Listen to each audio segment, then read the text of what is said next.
En este tercer encuentro de la serie de devocionales llamada Nada me faltará, basadas en el Salmo 23, el título del devocional de hoy es Aférrate al Señor, fundamentado en lo que dice el verso 3, confortará mi alma, me guiará por sendas de justicia, por amor de su nombre. Es muy común al ser humano aferrarse a todo aquello que considera importante. A veces elige aferrarse a cosas que considera valiosas, como lo que sucedió con el joven rico, que optó por aferrarse a sus riquezas antes que convertirse en un discípulo de Cristo. También suele suceder que el ser humano se aferra a las personas, como sucedió con Ruth, que se aferró al destino de su suegra Noemí y fue bendecida por eso. Muchas personas suelen aferrarse a ciertos sentimientos, como el tiempo de amargura que apesadumbró la vida de Ana hasta que llegó su hijo Samuel. Otros, como el apóstol Pablo, se aferran a un recuerdo como aquel que tuvo con el Señor Jesucristo resucitado. Este encuentro fue un motor ministerial para Pablo, fue su predicación, fue su razón fundamental en el Evangelio del Cristo resucitado. Sin embargo, hay otros que se aferran a cosas aún que hacen daño, como por ejemplo Acán, que se aferró al anatema, aquella porción de valor que pertenecía a los despojos babilónicos y que nadie debía tomar, pero que él codició y que lo escondió en el medio de su tienda, y se aferró a algo que lo llevó a la ruina a él y a toda su familia, aún su propia muerte.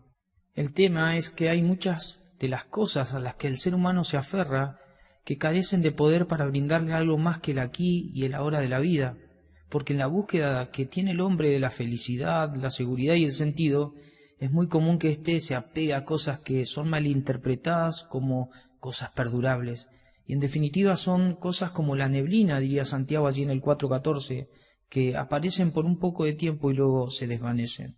¿A qué cosas nos aferramos entonces? Esa sería la pregunta inicial. O quizás un poco más incisivo sería preguntar, desde que Cristo es nuestro buen pastor, ¿seguimos aferrados a cosas que no tienen nada que ver con Él?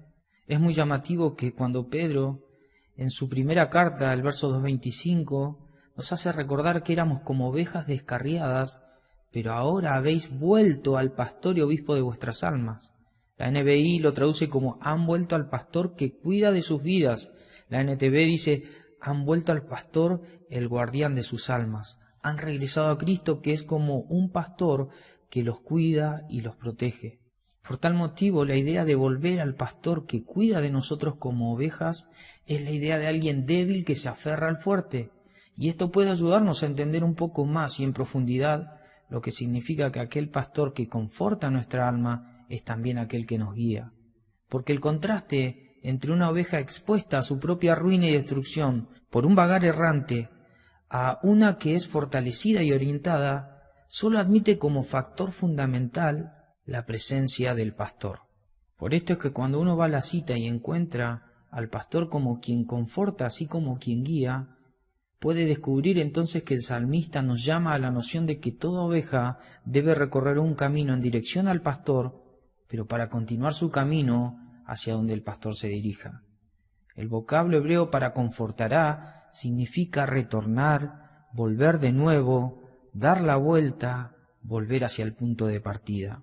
Claro está que cuando uno aplica este término al alma, lo que nos dice es que el pastor tiene herramientas necesarias para reanimar, restablecer y renovar lo que respecta a la vida de las ovejas.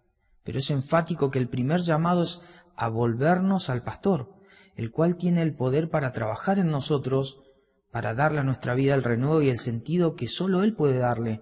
No hay restauración lejos del pastor. Y así como David habla de que Él nos confortará, también utiliza otro término que es Él nos guiará. Y es que el pastor nos hará caminar, nos conducirá, nos dará orientación al andar. Por eso transitar caminos de justicia se aplica al sendero correcto para la oveja. Ahora, no es correcto porque el sendero tenga algo especial, sino porque el pastor es el que va por él. Es el pastor el que lo vuelve seguro en cada paso. Es el pastor el que lo lleva hacia un buen fin mientras guía a las ovejas. El pastor hacia el camino, hacia la senda. Él define lo recto, lo justo, lo que hay que seguir, lo bueno que la oveja requiere. Entonces la exhortación que surge del texto parece unirse en una sola trama. Es como si David nos dijera, recobren fuerzas junto al pastor y síganle. Aferrate al pastor porque en él hallarás restauración, así también guía. Hermano, tu alma necesita ser reconfortada, necesitas dirección para tu vida. ¿Hay alguna clase de aflicción que haya estorbado tu andar siguiendo al pastor? Miren, es algo innegable que en este mundo experimentaremos aflicción, algún grado mínimamente. Jesús lo enseñó, él dijo, en este mundo tendréis aflicción, Juan capítulo 16, verso 33. Es decir, experimentaremos abatimiento, dolor, tristeza. El mismo David en el Salmo 42, versículos 5 al 6, como así también en el 43, 5, confesó estar abatido. No fue una elección de él, pero en aquella experiencia el salmista se decía a sí mismo, espera en Dios, recuerda las obras de Dios porque en Dios está la salvación. Jesús mismo nos recuerda que Él nos dejaría su paz, pero experimentar esta paz es algo que es potencial al creyente, porque implica que éste deposite toda su confianza en aquel que ha vencido al mundo. Miren, el doctor Gustavo Bedrosian cuenta en uno de sus libros la experiencia que vivió su abuelo Ágop Bedrosian, que siendo un adolescente armenio, él y su familia sufrieron el ataque de una invasión turca, y mientras estos los arrojan a un pozo convencido de que todos estaban muertos, Ágop junto a su hermano seguían vivos. Tristemente Ágop no pudo convencer a su hermano de salir del pozo y sobrevivir, que se aferró a sus padres fallecidos y prefirió quedarse ahí. Ágop, sin embargo, pese a las imborrables huellas de la guerra, pudo llegar a Argentina, casarse, tener hijos, de los cuales uno fallece en forma trágica a corta edad. Pudo ver a sus nietos y bisnietos y vivir durante más de 100 años. Gustavo dice que su abuelo, siendo una persona sencilla, les enseñó que los pozos de la aflicción tienen salida de rodillas, pidiendo ayuda a Dios, confiando en el Dios que ha vencido al mundo. Así que por dentro reflexionaba que Ágop no se quedó en el pozo, ni física ni mentalmente, no se aferró a esa instancia, todo lo contrario, él se aferró al Señor, a la ayuda y a la esperanza que Él representa, que sin lugar a dudas es el camino del regreso al pastor que puede reanimar la vida, donde la comunión y el encuentro traen sanidad para el corazón del hombre. Esto me hizo recordar a lo que sucede allí en Génesis capítulo 37, la historia de José, que cambia radicalmente. Él, siendo el consentido de su papá Jacob, es arrojado en la cisterna, el pozo del odio, de la muerte que sus hermanos le tenían, convirtiéndolo en un objeto de venta como un esclavo. Pero además había un pozo más para José, y era el de la cárcel egipcia, luego de que falsamente es acusado por la esposa de Potifar. Eso lo puedes leer en Génesis capítulo 39. Y no es casualidad que el texto bíblico nos represente a Jehová como el buen pastor, capaz de confortar y guiar a José. Se nos dice en el 39:21 de Génesis que Jehová estaba con José y extendía sobre él su misericordia para hallar gracia ante los ojos de quienes le rodeaban. Es muy llamativo cuando José le dice al copero de Faraón que se acuerde de él ante el rey, usando misericordia para ser sacado de esa casa, porque él era hebreo y no había cometido ningún ilícito. Es muy probable que José haya estado 3 años bajo cárcel hasta que el Señor lo sacó de ahí y lo engrandeció, como sabemos.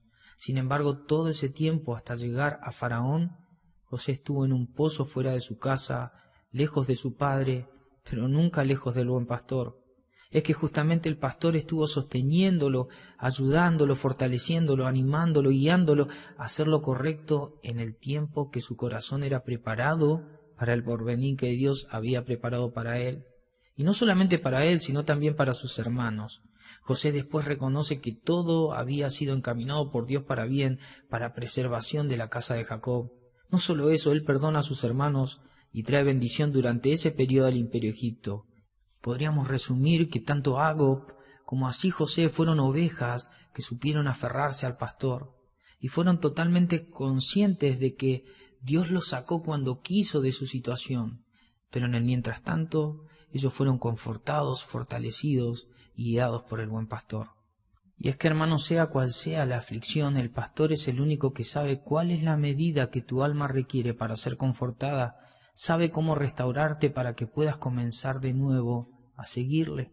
Porque si hay algo que debemos reconocer es que el favor y la misericordia de Dios hacia nosotros no puede dejarnos igual, no solo ante la aflicción, sino también hacia cualquier cosa que intente desaferrarnos de Él. Jesús enseñó que un verdadero pastor va delante de las ovejas. Estas conocen la voz del pastor y le siguen. Esto está en Juan 10:4. Y sobre sí dijo que Él es el buen pastor y conoce a sus ovejas. Y Él dijo, y las mías me conocen, allí en el verso 10:14.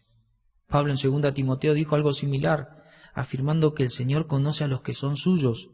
Y todo aquel que pertenece al Señor debe apartarse del mal. Todo aquel que invoca debe apartarse de iniquidad. Que Jesucristo restaure nuestra vida como nuestro buen pastor no solo debe ayudarnos a continuar, sino fortalecernos para seguirles a Él, aferrarnos más a Él. Lamentablemente muchos creyentes viven vidas ambivalentes con respecto a Dios y lo que el mundo les representa. Son capaces de distinguir el buen proceder del Señor en misericordia con ellos, pero son inconsistentes a la hora de asumir que el cuidado del pastor involucra también el seguir su senda. Entonces viven peregrinando como si siempre les faltase la fortaleza para seguir a Jesús.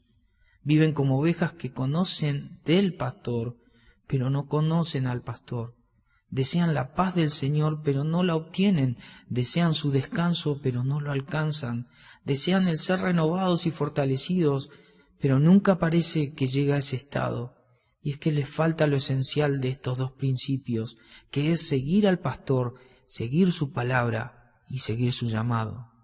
Ningún venid a mí de los que dijo el Señor está desligado de todas las veces que Jesús dijo, sígueme.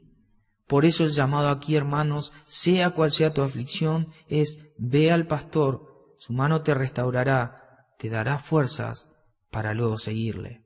En el Salmo 32:8 dice, te haré entender y te enseñaré el camino en que debes andar, sobre ti fijaré mis ojos. Finalmente, no debe sonar llamativo que David entienda que el pastor actúa en consonancia con su propia naturaleza. El amor de Dios no es como el nuestro. Cuando David dice que el pastor hace lo que hace por amor de su nombre, esto no tiene nada que ver con vanagloria ni soberbia, como lo que sucedería en este mundo cuando los hombres se vuelven amadores de sí mismos más que de Dios, como lo dijo Pablo allí en 2 Timoteo capítulo 3, versos 2 y 4. El hombre busca elevarse por sobre los demás. Aquí la idea del buen accionar del pastor con respecto a la oveja está en congruencia con su propia naturaleza amorosa, misericordiosa y buena. Y no es algo que nosotros merezcamos o hayamos ganado.